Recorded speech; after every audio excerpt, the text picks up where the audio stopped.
Hey, think you could show me this tune you played the other time? I really like it, I would like to learn it. Yeah, sure!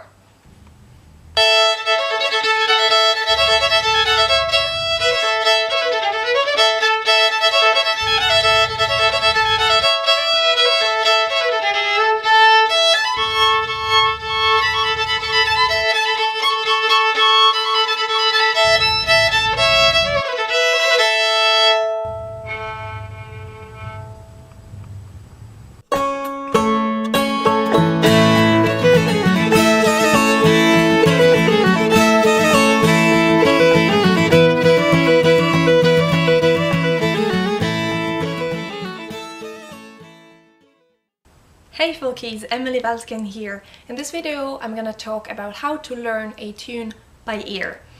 If folk music has been your first step in your musical journey, so that's what you have explored first and you have been doing that for a while, it feels probably very natural to you to learn music by ear because folk music is transmitted by ear. But if you're not familiar with learning by ear, for example if you're just a beginner, or if you come from another background such as a classical one, for example, like myself, you might struggle a lot with learning tunes by ear. Keep in mind, I'm gonna talk from my perspective, so someone who was raised with classical music at first and switched to folk music, and also of course I'm gonna focus mostly on Scandinavian folk music, mostly Swedish for this video. And so if you play another type of folk music, this might still be of much interest for you, but depending on how you will have to adapt some things. Also, I'm playing string instruments, fiddle and nyckelharpa. If you play another type of instrument, you will have probably to adapt also some other things. I'm gonna talk from the fiddler perspective. Let's get started. My first thing I really need to tell you about learning tunes by ear is gonna be actually a bit discouraging. It is that there is no secret. It's just about training. It's just like a muscle. Your ear is just like a muscle. It needs to be trained. You need to listen a lot, you need to analyze a lot, and you need to teach your body and brain to analyze what is played and play it yourself. So there is no big secret, but there are some tips that I'm gonna try to give you. So I'm gonna go through a little kind of method that I personally use for learning tunes by ear, and I hope it can help you as well. Of course, it's no like stuff set in stone, just adapt as much as you want. Before I'm getting into the method itself, I would like to talk about a few factors that you can keep in mind and perhaps act on to make your learning process easier. So the first thing is the instrument. If you are learning from the same instrument as yours, it's gonna make things easier. Because, for example, as a fiddler, if you learn from another fiddler, you can check where the fingers of the person are. Also where the bow is, so which string the person is playing on. And also you can check all the bowing patterns, so you can have a lot about the rhythm and the division and the energy of the music. You can see a lot with your eyes, basically. Which you can't, for example, if the other person is playing accordion or is a singer. That's probably the hardest. And also with the ear, you can hear a couple of different things, and it might be easier or harder depending on the instrument you're learning from. For example, I hear very clearly the difference between a string that is played open and a string that is played with fingers on. The string that is open resonates kind of more, so I don't really think about it consciously, but I hear when there is an open string. It's pretty clear to me. So when I learn from an instrument that is not a fiddle or an instrument with strings and bow, also perhaps guitars and so on, or that has different open strings than mine, I'm kind of confused. So you can make your learning process of the new tune easier by sitting next to someone who plays the same instrument as you and knows the tune, or sitting close to the teacher if it's a workshop situation. Another factor is, of course, the technical difficulty of the tune. And this is related to your own level. So if the tune is just per se difficult to play, it's gonna be harder to learn by ear, obviously. Also, it depends on what you have already studied. For example, if you are used to climb in positions, if you're a classical player, that's probably no problem for you, then a climbing tune is no problem. But if you're a beginner and you haven't been climbing a lot or not at all yet, a tune that is climbing on the fiddle is gonna be hard for you. That's very obvious. Maybe I'm just stating obvious things, but I think it's quite important to keep in mind. So maybe if you're really starting your journey of learning tunes by ear, Don't start with tunes that are too technically difficult. Save them for later. Another factor is how used you are to what is played, so the repertoire and the type of tune. For example, if you are very used to play valse but not that much to play mazurka, learning a mazurka is going to be harder for you than learning a valse, for example. And also, the repertoire is a huge important factor, because there are different patterns and habits in different repertoires, also different keys, and the repertoire that you used to play, for example in my case Swedish music, has shaped your brain in recognizing some types of patterns and some keys and some types of harmonies and this kind of stuff. And suddenly when you try to learn tunes from another style, another repertoire, you're kinda lost. For example, for me, it's quite difficult to learn tunes from Bretagne, so Western France. They are not difficult tunes, but I'm just not used about like how the melodies are built, what patterns they're using. So for me it's much harder to learn an easy tune from Bretagne than to lose a quite difficult Swedish tune, because I'm used to play Swedish and I'm not used to play Bretagne folk. So sometimes you will find something difficult while it's not, but it's just because you are not used to it. Again, obvious but still important to remember. If you're starting to learn stuff by ear, maybe stick to one type of tune and or one repertoire for a while, so you can develop your skills in that repertoire. And also, if you feel that you have reached a certain level and you're not improving anymore in learning by ear, maybe it's time to try another type of repertoire or another type of tune. And then you will discover that, oh, suddenly it's harder again and you're making more progress. And the last factor I want to talk about is about the settings of the event. So this can vary a lot. You can be in a workshop with other players, which is quite the ideal setting for learning, usually. But you can also be in the jam sessions, and those can be very like chaotic, and they can be very noisy, and sometimes you have this feeling that music is ringing around you, but you don't pick up notes clearly. It's getting like a cloud of music, and you're getting confused. In those moments, what you can do is leave the room, or at least leave the spot where you are surrounded by other musicians, and get a bit on the side. Sometimes we hear much better when we are not in the middle of the music. Even outside the room, if the door is open or if the sound goes through the door, you can hear notes maybe much better than if you're surrounded by all the other musicians. So that's a thing that you can do. Okay, so now let's get into my little path of learning by ear. I don't want to use the word method because that's like too academic somehow. The tune I've played in the intro is the tune I'm gonna use as an example for this video, and at the end of the video I'm gonna actually play it through so you can learn it properly. You have it clearly somewhere, but not now because now we're learning it. So the first step of learning a tune by ear is to listen and analyze. And what I mean by listen is do not play notes right away. Do not directly start to find the notes on your instrument. This works only if you are already really well trained at learning tunes by ear, and in this case you probably don't need to watch this video anyways. So don't play at first, but listen, and listen carefully. Don't listen as if it was background music, but listen really analyzing what is happening. There are a few questions that you should be able to answer as quickly as possible when you listen to the tune, the first round or maybe after two rounds. The first one is, what type of tune is it? What is the rhythm? Is it a shottis? Is it a valse? Is it a polska? If it's a polska, is it a straight polska? Is it a triplet polska? Is it a 16th notes polska? Is it a släng polska? Short first beat polska? This kind of stuff. Sometimes you're not familiar with the repertoire yet and you're not sure what type of tune it is, then try to just analyze what it is. Even if you don't know much about the stuff, basically, is it in 2/4, in 3/4, is it regular or irregular? Is the rhythm like fast? Is it fast tempo or slow? Is it very bouncy or pretty flat? Is it driving forward? All this kind of stuff about tempo, rhythm and energy. That's your first check on the list that you have to make. The second one is the parts, and this is super duper important. That's where you start really analyzing your tune.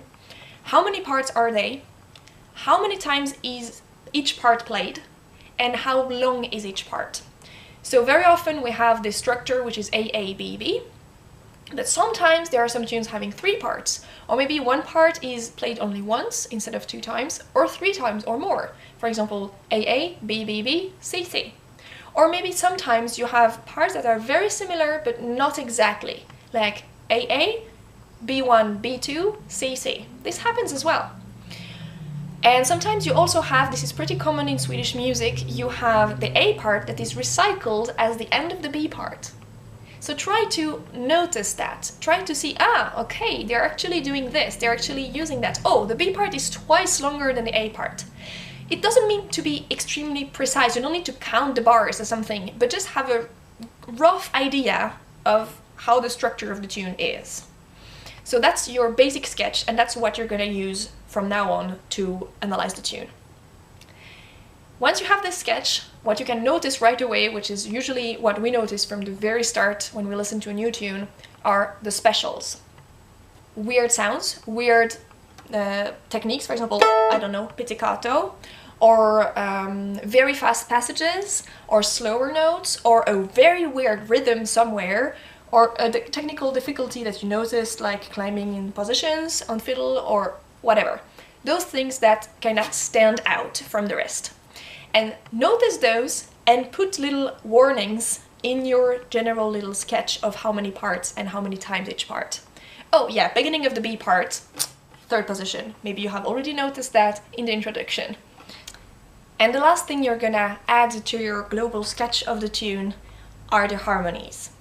If you are a harmony instrument player, harp, guitar, accordion, mandolin, mandola, you're gonna probably hear the harmonies much easier than a melody player, fiddle, nyckelharpa, flute, singer, because you are used to that. But even if you're a melody instrument player, it's very good to know the harmonies. Well, basically you need to know the harmonies. Even if you don't know like all the details, but have a global idea. Skip this passage if you know how to find harmonies. What you're gonna do at first is you're gonna try to find the one note that is the main note for your entire tune. And depending whether your tune is very harmonic, which is often the case in Finland or in valses and schottisches, or if it's very modal, which is most often howling music, springlik, and other polskas and some slang polskas as well, it's gonna be easy or hard. Harmonic tunes change harmonies a lot, that's why they call like this. So having one note all the way through is just not gonna be possible. Whereas tunes that are more modal have usually one drone note that doesn't change at all during the whole tune, or changes just a little bit, but you can still can play the main tune, the main note, and it's gonna sound good anyways. So for this it's a bit like lottery. Or you find a tune that is easy, or it's just not. But how to do that? So you can listen to the tune.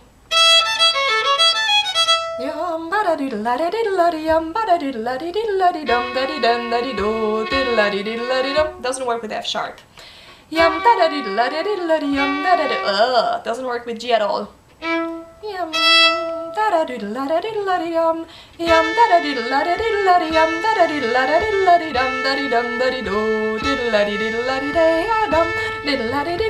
A works kinda nicely.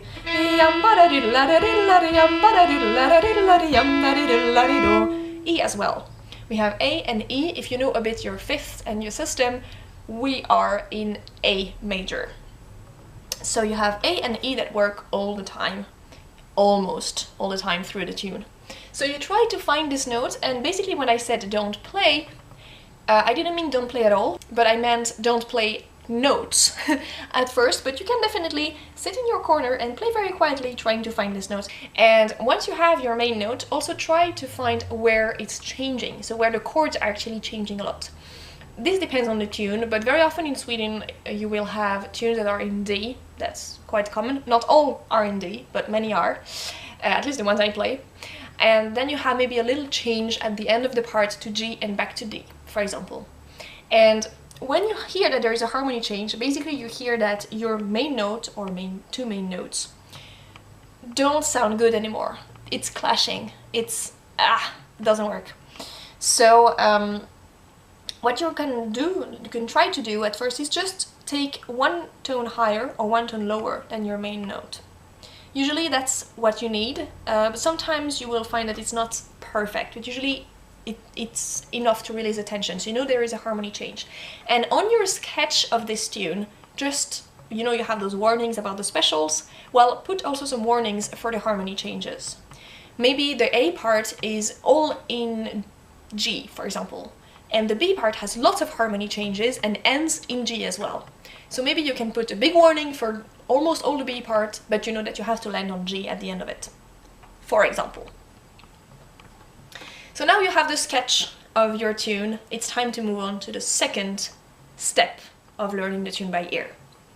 And that's the step I call Lego bricks, or if you prefer a more chemical analogy, molecules. So what we're going to try to do is to break down a part into smaller parts that are like standing out by themselves. So that's why I call them Lego bricks.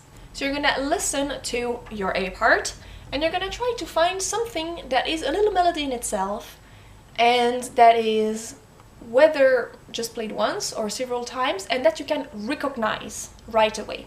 For example, let's take the A part of this tune I'm playing for you.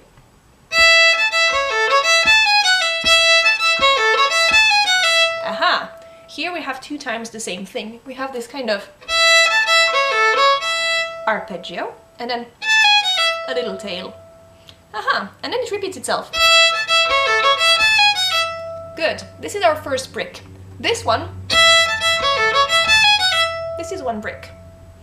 And you can label it as you want, but put on a label on it that is clear for you and that you can really think of and that is very clear to your brain what it means.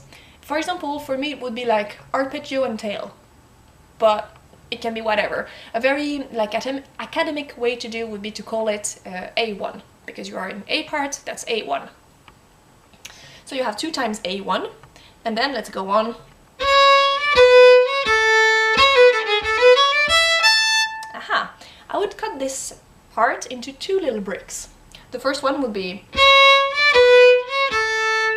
because it's lower than the A1 and it has a rhythm that is different and that is consistent all the way through. It's a very good brick actually, very clear. And then you would have a last one which is scale down, scale up and jump up. That's also a good brick. Let's go on with the tune. Aha, A1. A1. A2. Ah, this is different. It's not A3 this time. A3 was scale down, scale up and jump up. And this one is scale down and ending. So this would be A4. So the whole structure of the A part would be A1, A1, A2, A3, A1, A1, A2, A4. And now you have your bricks. Congratulations! When you are actually in a jam session, well, basically in reality, you're not gonna think maybe as consciously about those little bricks. I never do that. I never think A1, A1, A2, A4 or whatever when I'm in a situation of a jam session. But I do think, oh yes, there is this part that is high and it's repeated 2 times and then it goes down slower and then there is kind of a scales thingy and then an ending. I do think like that. And so if you put labels that work for you, it can be images, it can be whatever you want. You can also trace it in the air with your finger if you're comfortable with that. But once you have those labels, you are kind of understanding the structure of the tune. You are setting the structure, and that's exactly what you want for the next step. So our step 3 is the one I call patterns, or if you are sticking with the chemical analogy, atoms. So now that you have your structure, you have the sketch, you have the structure, now you want to really break things down to find the atoms of your molecules or to find the composition of your bricks, basically to find the notes. That's actually when we are gonna talk about notes. Basically, a melody is just composed of very small, simple things. Scales, up and down, are scales that are going like in stairs, you know, da da da da da da da. Arpeggios, long notes, some jumps, this kind of stuff, some chords. It's nothing more complex than that. It's just those little patterns. That's why the more you practice those little patterns with other tunes, or if you're a very good student, you practice them like as scales and arpeggios, which I hope you do, because that's very useful.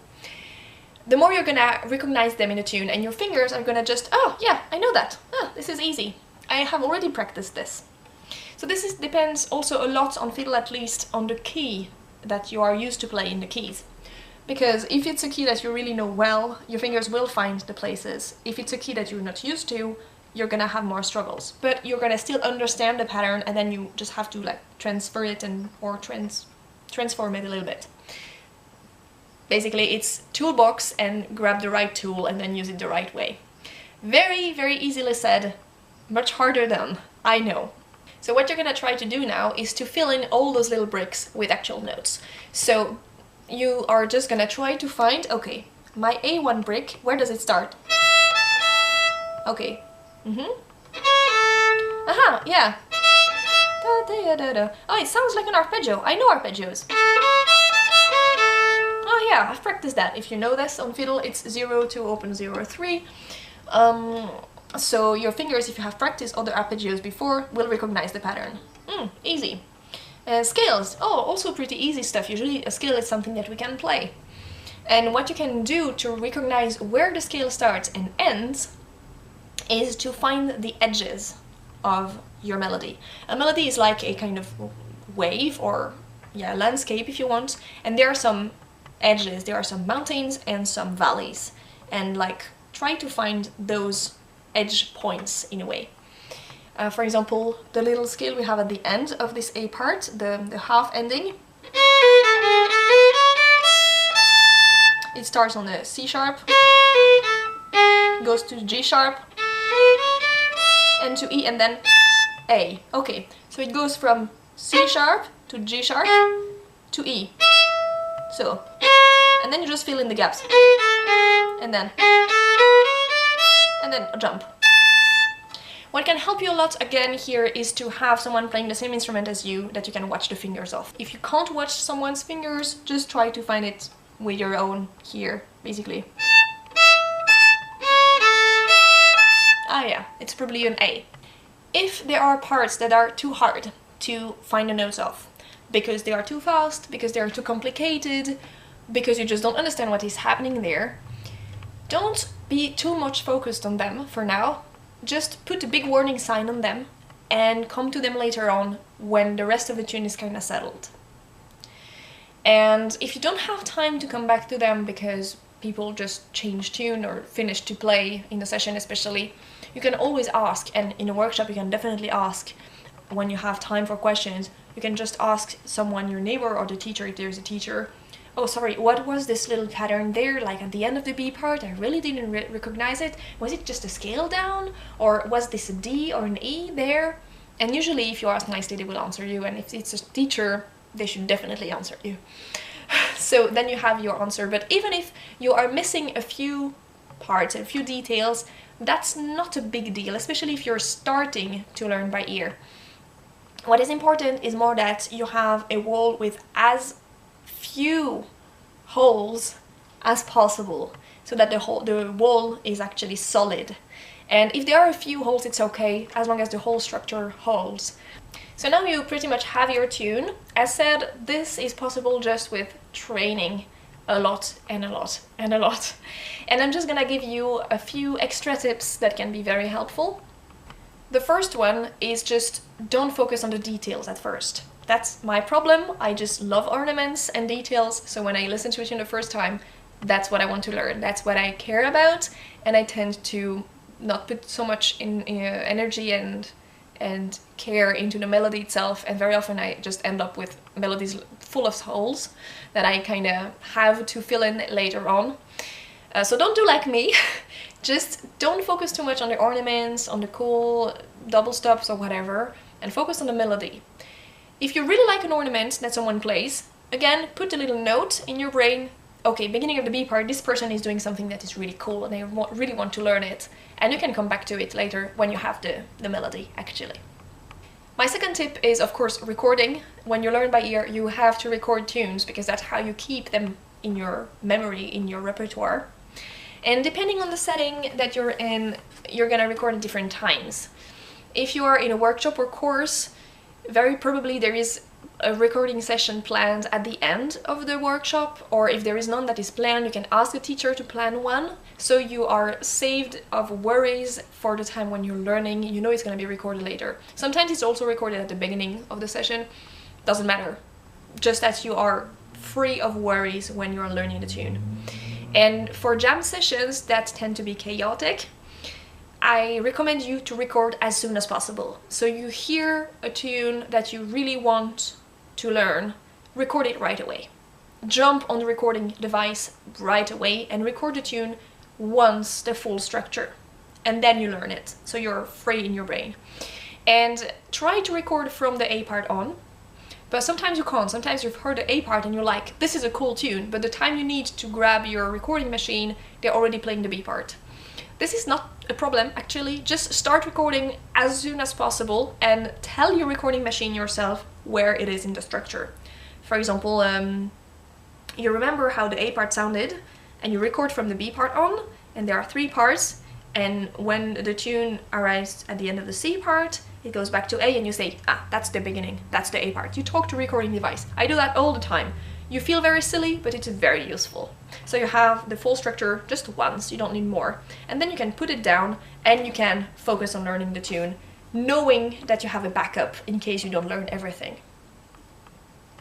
Also, when you have finished learning the tune, write down or record all the information you can about the tune. Again, I'm insisting on that. So ask the people around. If there is a teacher, usually they will provide you with the information. In the session, you can ask your neighbors or the person who started the tune. And what I highly recommend you to do is to have like a little booklet or something and write down a way for you to remember the tune without having to listen to a recording and without using actually scores, but have your own little system. You can just write down the first notes. For example, you can write, it's 16th notes and it goes F sharp, G, F sharp, D. Maybe this is enough for you to remember the tune. Sometimes we just need 4 notes to remember a tune. Or maybe you can write little tabs. I do that all the time. I have my own little tab system for nickel, harp and fiddle, and I just write the few first notes and it works fine for me. Be careful about the rhythm. Very often we have the notes, we write down the notes but we don't write down the rhythm, so it might be a good idea to precise what rhythm it is. So is it a short 4-beat polska, for example, or whatever. Also, very important, when you have learned the tune in a session or a workshop and then you go home and you are starting to play the tune and to incorporate it into your usual repertoire. Maybe you really love this tune, which is great. Be careful about one thing. When we learn tunes by ear, especially if we're not very used to do that, we tend to modify them a little bit. It's not all the time, but it's quite common that we think we have heard that pattern, but actually it was a little more like this pattern. And we have transformed what we heard and analyzed it a little wrong or a little differently. And if we actually practice the tune, if we play it many times with this pattern that is not the actual one, we might end up just learning the tune wrong. And then when we want to transmit it again, because that's also part of folk music, then we transmit it wrong. And there is no big problem with that, but still, if we can stick to how the tune is, when the modifications happen, they should happen by choice, because I think it's better in minor than in major. I do that all the time. But it should not happen just because you have made a mistake or didn't understand really how the tune was going. So try to check the tune is right. Check your recordings, that's the easiest way. Or even better, you can check with another source, another recording, another person, a video, or sheet music if you have to. It's very good to cross-reference the tunes, you know, have several sources that you cross, and that's really good, that's very scientific. And then you can also discover sometimes that there are several versions of this tune. Fine, then just choose the one you prefer, but check that you didn't make a mistake in learning, because that's very, very often, I can tell you. Also, if you are learning tunes that are too fast for you, or too difficult, but in general it's mostly too fast. And here I'm also talking to Celtic fiddlers and musicians a lot, actually. When a tune is really too fast for you to learn on the spot, what you can do is record it anyways, try to learn it, and you learn it at home. When you're at home, you have all the time you want and you can slow down the recording. That's also valid if you learn from a recording, a video, or whatever.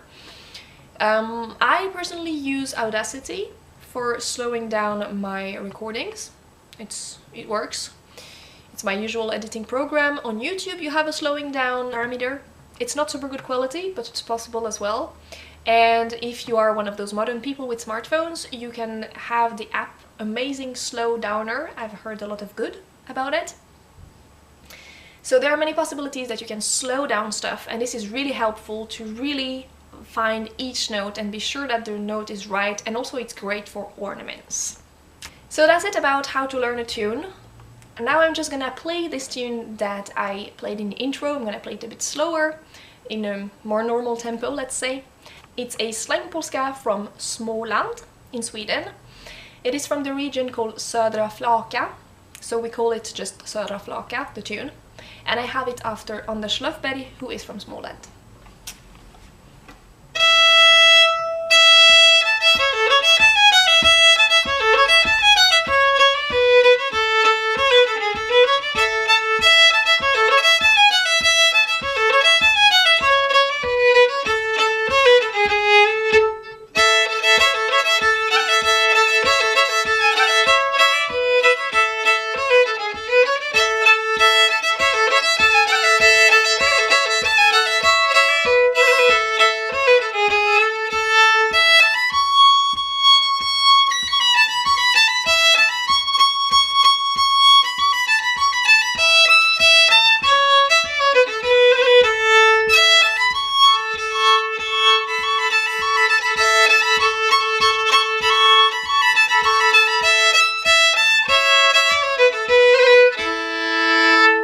That's the bonus tune for today. I hope you liked this video. I hope it was helpful to you. Let me know in the comments what you thought about all this. Also, if this video was good, please like, subscribe to the channel, and share with your nerdy friends who might also find it helpful. And if you like my videos and my music, you can support me on Patreon. The link is in the description, and also it's gonna be on screen at the end of the video as usual. Thank you very much for watching. Have a beautiful month of June, and see you next time. Hej då!